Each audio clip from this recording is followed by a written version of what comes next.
Hi, I'm Amelia. They told me it was a mistake, just a temporary reshuffling of funds, something they never meant to hurt me with. But that came later, much later, when their voices trembled and their eyes darted away like liars caught in the act. Back when it mattered, back when I needed someone to stand beside me. They didn't flinch as they signed away my inheritance to fund my brother's startup dream. That was the moment the foundation under my life cracked. I didn't scream. I didn't cry. I just sat on the porch steps outside their house, the same one I grew up in, and stared at the front door that no longer felt like mine. I was 24 then, fresh out of grad school, a scholarship kid who clawed her way to a finance degree while working 2 jobs and surviving on cafeteria leftovers. That inheritance wasn't a luxury. It was my future. My grandmother had left it to me in her will, in writing, notarized and sealed. She'd seen me struggle.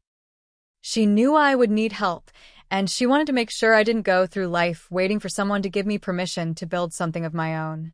But none of that mattered when my parents told me they had redirected the money to support Nathan's app idea. Nathan, their golden boy. Nathan, who never finished anything. Nathan, who crashed their car at 16, dropped out of college at 19, and still got praised for thinking outside the box. I was used to being invisible next to him. It wasn't new. I was the responsible one, the boring one, the one who knew how to budget and didn't beg for attention. But this was different. They didn't just ignore me. They erased me. They took what was mine and handed it to someone who'd never earned anything. And when I asked how they could do that without even telling me, my mother said, "You're smart. You'll figure something else out." My father added, "It's still family money. It stays in the family." I didn't stay. I packed everything I owned into the back seat of my beat-up car, the one with no air conditioning and a trunk that wouldn't close properly, and drove until my hands stopped shaking. I ended up in a 1-room apartment above a laundromat on the edge of town. The ceiling leaked. The neighbors fought through the walls. I couldn't sleep most nights, not just because of the noise, but because of the rage. It sat in my chest like a hot stone, too heavy to swallow, too dense to lift. I got a job at a financial consulting firm, the kind where you're a glorified spreadsheet mechanic for people with more money than sense. My boss, a woman named Karen who wore stilettos even on casual Fridays, liked me because I didn't complain. I liked the numbers because they didn't lie. Every client had a pattern, and every mistake could be traced. But no matter how well I performed, I couldn't shake the feeling that my life had been hijacked. Meanwhile, Nathan's app got press. Not because it was good. God, no, but because he knew people who knew people. My parents paid for his website, his marketing, his rented office space downtown. They even bought him a Tesla, claiming it was a business expense. I watched from a distance as they celebrated him like a king. The news articles talked about innovation, hustle, disruption. I knew better. His team was a revolving door of interns and half-interested friends, the kind of people who liked the idea of success more than the work it required. Still, he smiled in every photo like he'd earned it. I didn't talk to my family for over a year. They didn't call. I didn't visit. And then one night, out of nowhere, my mom sent a text. "Hope you're doing okay. Nathan's app is going public soon." No epalegi. No mention of the money. Just a reminder that their favorite was still shining. I deleted the message without answering, but something inside me shifted. I realized they didn't regret what they'd done because they didn't believe it was wrong. They thought I was overreacting, that I'd come around eventually like I always did. But I didn't. I poured myself into work, into late nights and weekends, into building a name for myself without help, without family connections. I started taking freelance clients on the side, small businesses mostly, and helped them restructure their budgets, clean their books, and apply for funding. Word spread. I was affordable, fast, and brutally honest. People liked that. I started saving every spare dollar. I didn't spend on anything unnecessary. I didn't date. I didn't travel. I built something from nothing, brick by invisible brick. 2 years in, I had enough to leave the firm and go solo. I launched my own consultancy, working from coffee shops and borrowed desks. By then, Nathan's company had started showing cracks. Reviews online talked about crashes, lost data, and bad customer service. His press coverage thinned. The investors he'd wooed with charm started asking hard questions, and he didn't have answers. I watched quietly, not hoping for him to fail, but refusing to feel sorry when he did. Then came the email from my mother. Long, rambling, filled with phrases like unexpected expenses, temporary setbacks, and "You're doing so well. Maybe you could help." She said Nathan had hit a rough patch, that their retirement was in danger, that they just needed a little support. I sat with the message open for almost an hour before closing the laptop and going for a walk. I ended up at the public library, the one I used to visit as a teenager when I needed quiet. I walked the aisle slowly, remembering how I used to dream about building something real, something that mattered. That night, I wrote a long, careful reply. I told her I was sorry for their trouble, but I had no spare funds to lend. I didn't mention the inheritance. I didn't bring up Nathan. I just said no. That was the first time I realized I was free. Not because I had money, but because I no longer needed their approval. The next few months were strange. My mother tried guilt. My father sent articles about family loyalty. Nathan didn't reach out at all, which somehow hurt more than anything else. They had taken everything I had and still expected me to play the good daughter. But I wasn't their daughter anymore, not in any way that counted. I was someone else now, someone they hadn't planned on. The twist came when a major client I'd helped through a tough audit called to say he wanted to invest in me. Not just pay for my services, but actually invest in my growth. He'd seen my numbers. He trusted me. Within 6 months, I had office space, 2 employees, and a waiting list. My business became something real, not just a side hustle, and I started giving free workshops for young women trying to start their own ventures. I didn't advertise it, but word spread. One day, during a quiet lunch break, I opened my inbox and saw a name I hadn't seen in years, Nathan. The subject line was one word: please. I didn't open it. Not right away. I made myself wait. I finished my lunch, answered a few client emails, walked to the small plant on my windowsill, and trimmed the browning leaves. Only then did I click it open. His message was short. Honest almost. He said his investors were gone. His accounts were frozen. He couldn't pay his employees. He asked if I'd consider a loan. Not a gift, a loan. Payable with interest. He said he knew I had the means now. That I was the only one who could help. I leaned back in my chair, heart quiet, breath steady. It wasn't the first time someone who'd underestimated me had come back around. But it was the first time it was family. I read the email twice. Then I opened a new document and started typing. Not an answer. Something else entirely. Something that would take him apart piece by piece. Nathan's message stayed in my inbox for 3 full days before I touched it again. Not because I needed time to decide I already knew what I would do, but because I needed space to make sure I wasn't acting out of revenge. Anger was easy. Anger could fuel an entire lifetime if you let it, but I had learned over the last few years that clarity was far more dangerous. I printed his email and pinned it to the wall in my office, next to charts and calendars and notes from clients who had thanked me for helping them save their dreams. It didn't belong there, but I wanted the reminder. Not of Nathan, but of who I had become without them. On the 4th day, I wrote him back. I told him to send over the financials. All of them. Full transparency or nothing. I wrote the email like I was writing to a client I didn't particularly trust, because that's exactly what he was now. A name without weight. A man whose failure wasn't my responsibility. The documents came in 2 days later. Messy, incomplete, but damning. The company was in free fall. Revenue was almost non-existent. Staff turnover was out of control. One of the angel investors had filed a complaint with the State Business Bureau, and another was threatening a lawsuit over unfulfilled deliverables. It wasn't just a rough patch. It was a disaster zone held together by a borrowed logo and Nathan's slippery smile. I read through the reports in silence, each page confirming what I already knew. My brother hadn't just failed. He had lied. To investors, to employees, and most likely to our parents.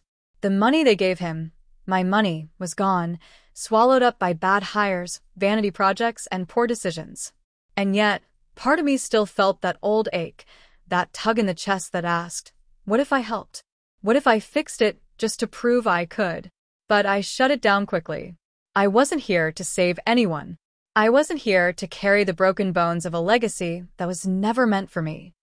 I drafted a formal response, crisp and professional. I explained that after reviewing his materials, it was clear no loan would be repaid, and as such, I couldn't justify the risk. I offered a brief suggestion for how he could restructure, along with the names of 2 small business attorneys. Then I hit send and turned off my phone. That night, I sat on the balcony of my apartment, wine glass in hand, watching the city lights flicker like distant thoughts. The air was cool, unusually so for late summer, and I let myself breathe in the quiet. The next morning, I woke up to 10 missed calls. All from my mother. 2 from my father. 1 from a number I didn't recognize but knew in my bones was Nathan. I ignored them all. Instead, I went to work early and buried myself in numbers, in clean spreadsheets and dependable math. I didn't need noise in my life. But silence, as I would soon learn, doesn't always stay silent. Later that week, I received a certified letter from a legal office with my parents' name in the corner. My stomach clenched, but I opened it with steady hands. Inside was a request, not a demand. They wanted to meet. Face to face. Just a talk, the letter said, like that ever meant just a talk. I didn't respond right away. I thought about it hard. Then I remembered the last time we sat across from each other. I remembered their faces when they told me my inheritance was better used elsewhere. I remembered how my mother looked away and my father stayed calm, as if this was a business decision and not a betrayal. But still, curiosity pulled at me. Not compassion, not forgiveness, just curiosity. I agreed to meet. 1 hour, public place, my conditions. I chose a small cafe downtown with too much foot traffic for theatrics. I arrived early, ordered tea, and sat by the window. They came 5 minutes late together, looking older than I remembered. My mother had more gray in her hair, and my father walked slower, like the weight of their choices had finally settled on his shoulders. They sat across from me and started talking immediately. No greeting, no pleasantries. Just apologies poured out in uneven rhythms. They said they hadn't understood the impact at the time. That Nathan had promised returns. That they thought they were doing what was best for the family. I listened without interrupting, expression calm, eyes flat. It wasn't the first time I'd seen people try to rewrite the past when the consequences finally reached them. My mother reached for my hand at one point, and I let her. Not out of warmth, but because I wanted her to feel the difference. I wasn't shaking anymore. I wasn't the daughter they remembered, hoping to be seen. I was a stranger now. They asked if I could help Nathan. Just a loan to buy time, to keep the lights on while he sorted things out. They said he was trying. They said he was scared. They said he had learned his lesson. I almost laughed. Instead, I leaned forward slightly and asked if they remembered the letter Grandma left with her will. The one that talked about trust and independence and why she'd chosen to leave her money to me. My father didn't respond. My mother's face tightened. I told them I hadn't forgotten. I told them I had honored that legacy, even if they hadn't. Then I stood, dropped a 20 on the table and walked out. I didn't look back.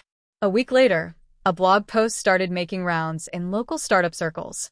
It was anonymous but pointed, titled "When Nepotism Fails, a Cautionary Tale." It detailed the collapse of a once-hyped tech startup built on charm, lies, and family money. It didn't name Nathan directly, but it didn't need to. Anyone familiar with the scene knew exactly who it was about. I didn't write it, but I knew who did. One of his former interns had reached out to me months earlier, asking for advice. I had helped her get a grant for her own business, and she hadn't forgotten. That post went viral. Investors pulled out. Partners cut ties. The company folded within days. I didn't gloat. I didn't celebrate. I moved forward. My business grew. I started speaking at conferences, mentoring young women who had ideas but no one to believe in them. I opened a second office in another city and hired more staff. My name started showing up in articles, the kind of articles that actually mattered. And then, months later, I received a letter in the mail. Handwritten, long, uneven script. It was from Nathan. Not an apology. Not exactly. More like an explanation. He said he hadn't realized how protected he'd been until it was gone. He said he understood now why I walked away. He didn't ask for anything. Not money. Not forgiveness. Just that I remember him not as a thief, but as a fool who finally saw the cost. I folded the letter and placed it in the back of my filing cabinet under a folder labeled Past. I didn't hate him. Not anymore. I just didn't trust him. And maybe that was enough. One evening, as I locked up the office, my assistant called out that I had a visitor. I turned to see a young woman standing by the door, nervous but determined. She said she'd read about me. She said she had an idea, but no one to believe in it. She said she was tired of waiting for permission. I looked at her and saw myself years ago, scared, hungry, overlooked. I smiled and told her to come in. We had work to do. 2 months passed after Nathan's letter, and life seemed to settle into a rhythm that felt almost too quiet. My offices were busy, my clients happy, and the young woman I had taken under my wing, her name was Lila, was proving to be sharp, quick, and full of grit. She reminded me that building something from the ground up was still possible, even when the world didn't hand you a single thing. I began to feel like I was breathing easier. But quiet, I'd learned, doesn't always mean peace. Sometimes it's the space before the next blow lands.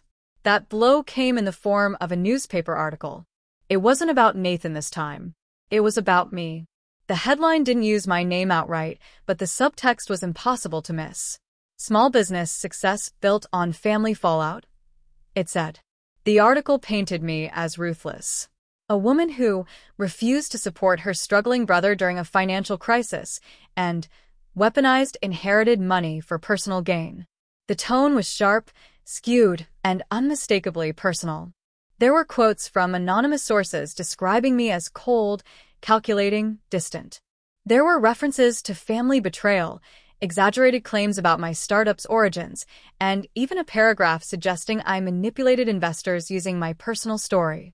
I read it once, then again, feeling the blood drain from my face. I didn't have to guess who planted it. I knew. The writing style was familiar. There was only one person in my family who understood how to twist a narrative, who could spin fiction into something that felt just close enough to reality to be dangerous. My mother, the woman who had once held my hand during thunderstorms, now throwing shadows across my life in print. I didn't cry. I didn't call anyone. I didn't panic. I filed the article away and called my lawyer. Not to sue, but to prepare. The article was the beginning of something. I could feel it, and I was right. A week later, a formal complaint was filed against my company, alleging unethical conduct and potential misuse of client funds. Completely baseless, but damaging nonetheless. It wasn't a legal attack, it was a smear campaign. And it was working. A few clients pulled back. A speaking engagement I was scheduled for was suddenly postponed indefinitely. Lila looked at me one morning with wide, scared eyes and asked if we were going to lose everything. I looked her in the eye and told her no. Then I went to war. I knew what they were trying to do. My parents couldn't get what they wanted from me, and now they wanted to tear it down. If I wouldn't be part of their story, they would try to rewrite mine. They thought they could scare me back into submission, that I'd back down and return to being the quiet daughter who didn't make waves. But they forgot who they raised. I hired a crisis manager. I recorded a video, just under 2 minutes, where I calmly laid out the facts, how I built my company, how I overcame betrayal, and how I refused to let false narratives undo real work. I didn't name names. I didn't throw punches. I let the truth do the cutting. Then I posted it on every platform I had. Within hours, it spread. Not like wildfire. Like steel catching light. Cold, clean, steady. Thousands of comments poured in. Stories from women who'd faced the same kind of quiet sabotage. From people who knew what it was like to be the scapegoat in their own family. The narrative shifted. Not all at once, but enough. The clients who had pulled back returned. The event organizers called to apologize. And just like that, the smear campaign faltered. But not before it left one more scar. Lila received a message from someone claiming to have evidence I was involved in financial manipulation. They threatened to leak it unless I paid. Blackmail. Old school, desperate, and reckless. I traced the source. It led to someone who used to work for Nathan. Not Nathan himself, but close. I had the option to press charges, but I didn't. Instead, I had my lawyer send a cease and desist along with a warning that if another step was taken, I would go public with everything. Everything. The misuse of funds. The broken promises. The illegal transfers I had found buried in the documents Nathan sent me. I still had them. I had kept them in a separate folder labeled Truth. They backed off. Quietly, completely. And then something happened I didn't expect. My father showed up at my office. No call. No warning. Just walked in while I was between meetings, hat in hand, eyes hollow. He asked for 10 minutes. I gave him 5. He didn't ask for money. He didn't defend Nathan. He just said he missed me, that everything had gotten out of hand, that he wasn't proud of what they'd done. I stared at him, feeling the old ache again, the one I thought had long since scarred over. And then he said something I'll never forget. He said, "We were afraid of how far you could go without us. And we were right to be." I let him talk, then I asked him to leave. I wasn't angry. I wasn't cruel. I was simply done. But life, as it always does, wasn't. A week later, I found out my mother was sick. Not gossip. Not rumor. Medical fact. A friend of hers who used to work with Lila's aunt mentioned it during a call. I confirmed it quietly through a contact at the hospital. Stage 3. Aggressive. Spreading fast. Suddenly, everything I'd built felt fragile again. The girl in me, the one who used to sleep outside her mother's door during thunderstorms, sat up inside my chest. I didn't want to see her, but I did. Not right away. Not for pity. Not for closure. I went because I needed to know if she had anything left that was real. The hospital room was cold, white, silent. My mother looked smaller than I remembered. Her voice was thin. But her eyes were clear. She didn't ask me to stay. She didn't apologize. She just asked if I was happy. And I told her I was. Truly. Then she said, "I hope someday you find someone who never asks you to shrink." It wasn't a redemption. It wasn't forgiveness. It was something in between. I visited her twice more. Then she was gone. And that chapter, that entire piece of my life, closed not with a slam, but with a whisper. In the months that followed, I didn't fall apart. I grew stronger. Phoenix Ventures, as we renamed the company, expanded internationally. Lila became a partner. Our team doubled. I gave a keynote in London about economic independence for women, and when I returned, there was a letter waiting on my desk. Handwritten, thick envelope. From Nathan. Again. He didn't ask for money. This time, he sent something else. Attached was a transfer document. A small plot of land in our hometown. Deeded in my name. No explanation. Just a note. It was Grandma's favorite place. She wanted you to have it. I'm sorry I didn't see you sooner. I didn't reply. I didn't need to. That spring, I visited the land. It was overgrown, quiet, full of wind and weeds and sunlight. I brought a folding chair and sat for hours, thinking of nothing and everything. The pain, the fire, the winds, the losses, and how every single piece of it had led me here, not to revenge, not to a throne, but to freedom. I reached into my bag and pulled out an old notebook, the one where I had once scribbled business ideas late into the night. I opened to a blank page and wrote 4 words. I built it anyway. The land Nathan gave me sat untouched for weeks. I didn't tell anyone about it, not even Lila. I wasn't sure what it meant. Was it a peace offering or a distraction? A last attempt to tether me to a family I had spent years pulling away from? Still, something about that patch of earth stayed in my mind. I began researching the area late at night, more out of curiosity than intent. I found a record tucked away in the county archives showing that the land had once belonged to my great-grandmother and later to my grandmother before she passed. There were no formal structures on it, no utilities, no taxes owed.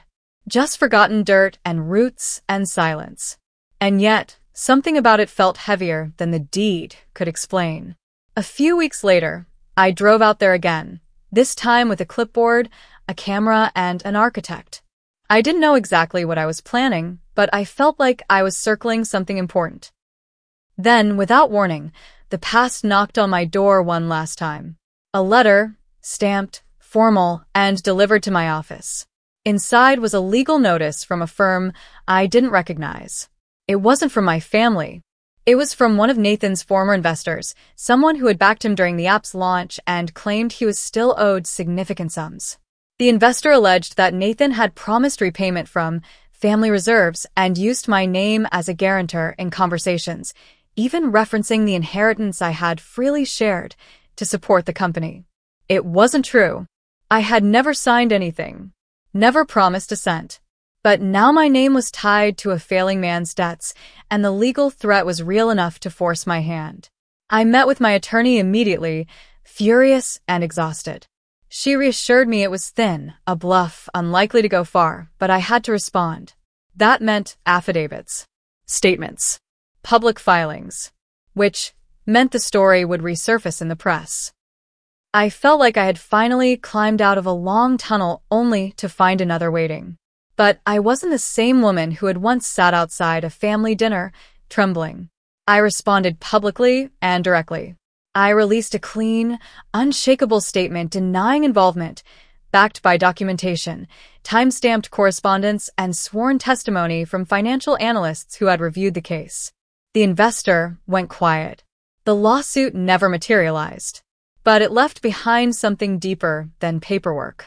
It left a question I couldn't ignore. How many more pieces of my past were still out there, waiting to pull me down? That question stayed with me through the fall, even as business surged, and we began work on a new grant program for underfunded female-led startups. I became a guest lecturer at a university I had once been rejected from. I walked campus halls with students who looked at me with awe, not because of who my family was, but because of what I'd done despite them. And yet, no success felt untouched by shadows. Late one night, I got a message from someone anonymous. It came through a private server, encrypted, impossible to trace. Just a few words. Your grandmother's trust was altered before her death. Look closer. I sat staring at the screen, heart still, breath uneven. I hadn't thought about the paperwork in years. I pulled the will from my archives, the one copy I had stored digitally after the original was read. Then I pulled a second file, a scanned document I'd received after she passed, separate from the official copy. Side by side, the discrepancies were small. A line moved here, a phrase omitted there. But one thing stood out. The trust clause. The official version left the inheritance in full to my granddaughter, while the second, slipped in through probate court filings, included a strange revision, one that stated shared at the discretion of surviving legal guardians. That clause didn't exist in the original. I had the metadata. I had the original signature.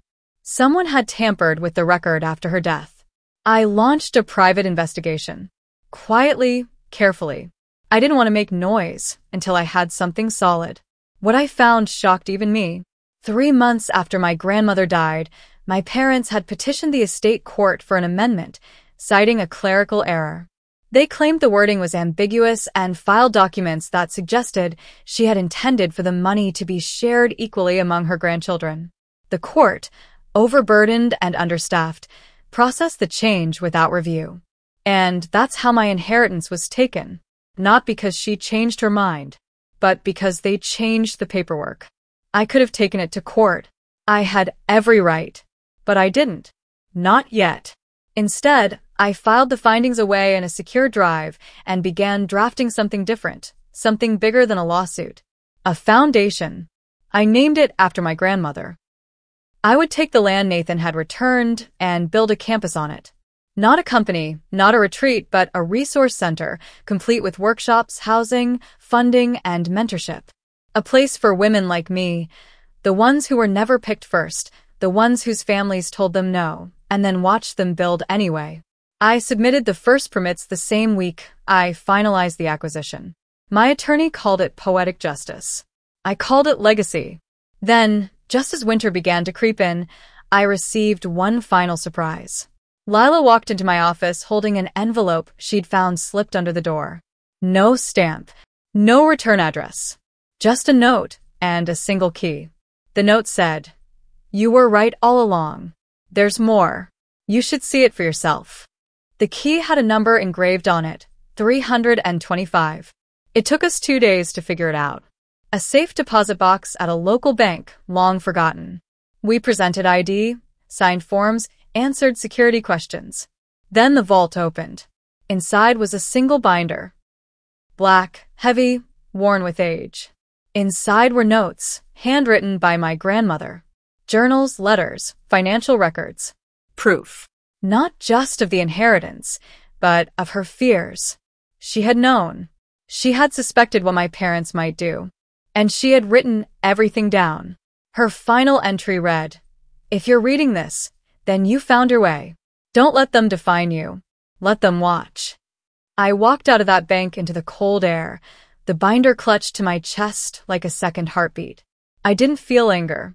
I didn't feel vindication. I felt still. Solid. Like every broken piece had finally fallen into place. When I got back to my office, I opened the notebook on my desk and wrote one more line under my last entry. Not "I built it anyway," but "now I build for others." The binder from the bank sat on my desk for days before I could bring myself to read it in full. Every time I opened it, the handwriting pulled me back to Sunday mornings in my grandmother's kitchen, to the quiet strength in her voice, to the way she would look at me when no one else was watching, like she saw something everyone else missed. Now, page after page, her voice filled the room again. She had known what might happen. In one letter, she wrote about conversations she'd had with my mother, where she hinted at dividing the inheritance equally, but saw hesitation every time she mentioned my name. Another note revealed that she had considered moving the money out of reach before her death, but her health declined too quickly. And then came the twist I hadn't expected, proof that she had already set up a separate account under my name. A failsafe. Something small but untouched. The details were scrawled across the back of a recipe card, taped into the binder with 2 careful strips. It included a bank name, an account number, and the instruction. Use it when you're ready to begin again. I visited the bank the next day. The manager looked surprised when he pulled the account. It had been dormant for years, left to gather quiet interest.